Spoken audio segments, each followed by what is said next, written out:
चिड़िया। हाँ, आपकी दोस्त टूनी चिड़िया आ गई है एक नई कहानी लेकर।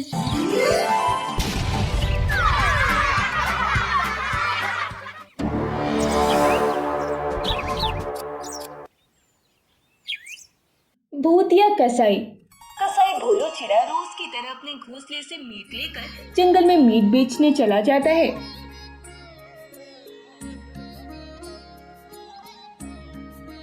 वह सारा दिन जंगल के एक स्थान पर बैठकर मीट बेचता था।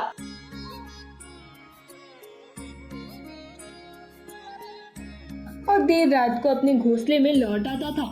भोलू चिड़े की पत्नी टूनी चिड़िया वह सारा दिन अपने घोंसले में रहकर कार्य करती रहती थी। एक दिन की बात है, भोलू चिड़ा सारा दिन जंगल में बैठा रहता है, पर आज उसका जरा सा भी मीट बिक नहीं पाया था। सवेरे से शाम हो जाती है। ये देखकर भोलू चिड़ा बहुत उदास हो जाता है। अरे आज तो जरा सा भी मीट नहीं बिक पाया। सवेरे से रात हो गई, पर आज तो एक भी ग्राहक पक्षी मीट खरीदने नहीं आया। चलो कोई नहीं, अब मैं घोंसले में चलता हूँ। भोलू चिड़ा उदास होकर वो मीट उठाता है। और वहाँ से अपने घोंसले की ओर जाने लगता है। रात काफी गहरी थी। सारे पक्षी अपने अपने घोंसले में सोए हुए थे। तभी रास्ते में भोलू चिड़े को एक अनजान बाज मिलता है। अरे चिड़े भाई, कौन हो तुम और अपने सर पर ये क्या ले जा रहे हो? अरे बाज भाई, ये मीट है। मैं इस जंगल में मीट बेचता हूँ। मीट? अरे वाह, लाओ लाओ मुझे ये मीट दो। चलो कोई तो ग्राहक पक्षी मिला, चलो मैं इसे मीट बेच देता हूँ। भोलू चिड़ा वहीं अपना मीट का टोकरा रखता है और उसमें से थोड़ा सा मीट निकाल कर उस बाज को दे देता है। वो बाज जैसे ही उस मीट को अपने हाथ में लेता है, वो एक ही झटके में उस मीट को खा जाता है। ये देखकर भोलू चिड़ा आश्चर्यचकित हो जाता है। अरे इसे कच्चा नहीं, पकाकर खाते हैं। मैं ऐसे ही खाता हूँ। तभी वो बाज भोलू चिड़े के टोकरे में रखा सारा मीट वहीं खड़े खड़े खा जाता है। ये देखकर भोलू चिड़े के होश उड़ जाते हैं। अरे बाप रे बाप, ये बाज तो सारा मीट खा गया। लाओ और मीट दो मुझे। अरे अब कहाँ से लाऊं? सारा मीट तो तुम खा गए। अब लाओ, मुझे इस मीट के पैसे दे दो। पैसे? कैसे पैसे? अच्छा, अब कैसे पैसे? सीधे तरीके से मेरे पैसे निकालो बाज भाई। तभी वो बाज हंसते हंसते एक भयानक भूतिया पक्षी बन जाता है। ये देखकर भोलू चिड़े की आंखें फटी की फटी रह जाती है। अब चाहिए तुझे पैसे? अरे बाप रे, ये तो भूतिया बाज है। अरे भागो रे बाप यहाँ से। भोलू चिड़ा जैसे ही वहाँ से भागने लगता है, तो भूतिया बाज उसे पकड़ लेता है और अपनी एक गुफा में ले जाकर भोलू चिड़े को बांध देता है।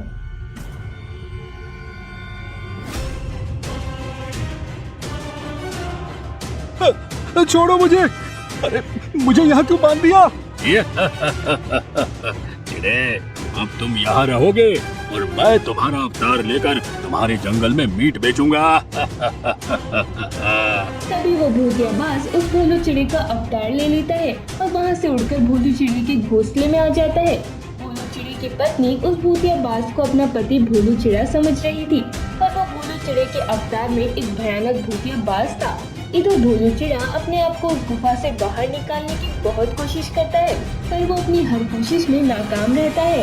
अरे आ गए आप, मैं कब से आपकी राह देख रही थी। चलो अब हाथ मुंह धो लो, मैं आपके लिए भोजन परोसती हूँ। मैंने आज आपकी पसंद की पोती के पत्तों की सब्जी बनाई है। लगता है ये उस चिड़े की पत्नी है। टूनी चिड़िया फटाफट भोजन परोसती है और भूतिया बाज वो भोजन खाने लगता है।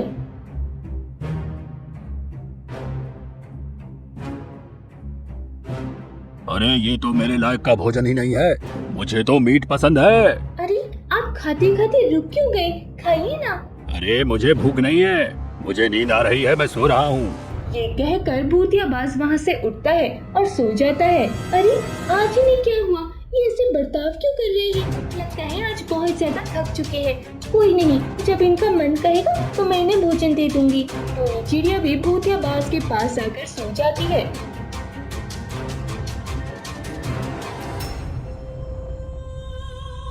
देखते ही देखते आधी रात बीत जाती है।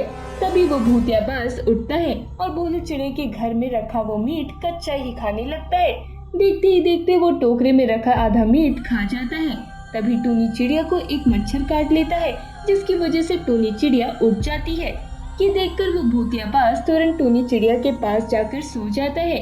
देखते ही देखते सवेरा हो जाता है। जब टूनी चिड़िया उस टोकरे में मीट देखती है तो वो हक्का बक्का रह जाती है। अरे बोलू, इस टोकरे में तो कल रात को टोकरा भर के मीट था, इसमें से आधा मीट कहाँ चला गया? यह तो आधा ही मीट है। मुझे नहीं पता। अच्छा, ये टोकरा लो और जंगल में जाकर ये मीट बेचो, तब तक मैं दूसरे मीट की व्यवस्था कर लेती हूँ। भूतिया बाज वो मीट का टोकरा उठाता है और चुपचाप जंगल में आ जाता है। अरे ये बोलू को क्या हो गया?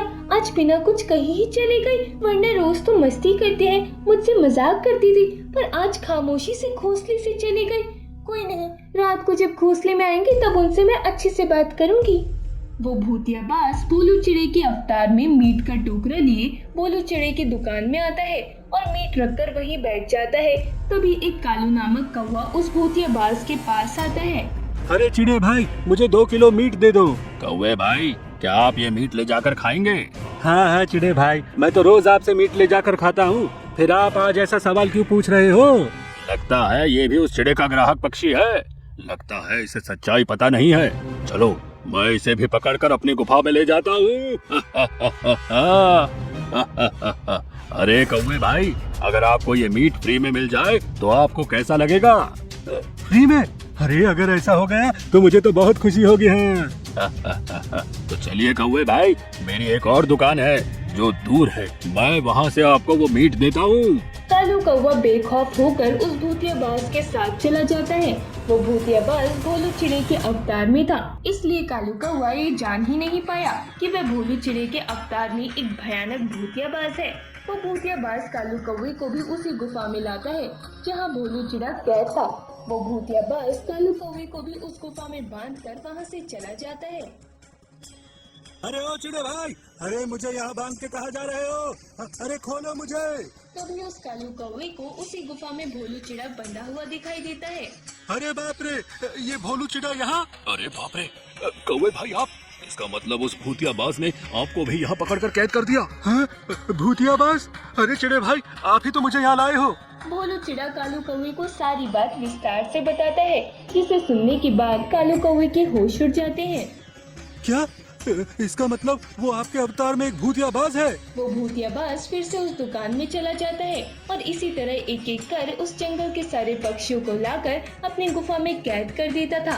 सारे पक्षी उस भूतिया पक्षी को देखकर बहुत घबरा जाते हैं। देखते ही देखते रात हो जाती है। भूतिया बाज वही भोलू चिड़े के अवतार में टूनी चिड़िया के साथ उसके घोंसले में सोया हुआ था। तभी वो भूतिया बाज फिर से उठता है और वो मीट खाने लगता है।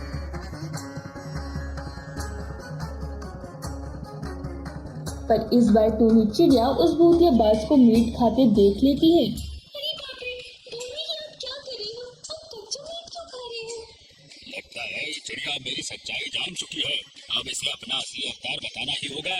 तभी वो भूतिया बाज अपने असली भूतिया अवतार में आ जाता है। ये देखकर टूनी चिड़िया के होश उड़ जाते हैं और वो टूनी चिड़िया को भी पकड़कर अपनी गुफा में ले जाता है, जहाँ जंगल के सारे पक्षी मौजूद थे। अरे बाप रे बोलू, आप यहाँ हैं? इस भूतिया बाज ने ही मुझे यहाँ कैद करके रखा है टूनी। भूतिया भाई, आपने हमें यहाँ क्यों कैद कर दिया? अरे हमने आपका क्या बुरा किया यार? अरे बुरा तो मेरा किसी ने नहीं किया, मैं तो आप सब पक्षियों का जीवन बचाना चाहता हूँ। मतलब? अरे चिड़िया बहन, ये जो आपके पति भोलू चिड़े है ना, ये अपने मीट में एक ऐसी दवाई मिलाते हैं जिसे लगने के बाद मीट फूल जाता है और उसका वजन बहुत भारी हो जाता है।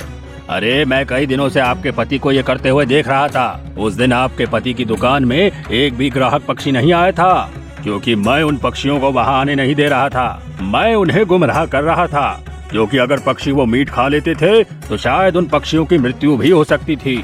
इसीलिए मैंने वो सारा मीट खुद खा लिया, पर किसी पक्षी को वो मीट खरीदने नहीं दिया। उस भूतिया बाज की बातें सुनकर सारे पक्षी दंग रह जाते हैं और भोलू चिड़ा सब पक्षियों के सामने अपनी गलती स्वीकार कर लेता है और सबसे क्षमा मांगता है। अरे चिड़े भाई, ये जीवन हमें एक ही बार मिलता है, हमें किसी के जीवन के साथ छेड़खानी नहीं करनी चाहिए। उस भूतिया बाज की बातें सुनकर भोलू चिड़े को अपने किए पर पछतावा होता है और उस दिन से वो बेईमानी करना बंद कर देता है। उसके बाद भूतिया बाज सारे पक्षियों को आजाद कर देता है। आज उस भूतिया बाज ने जंगल के सारे पक्षियों को एक सीख दे दी थी।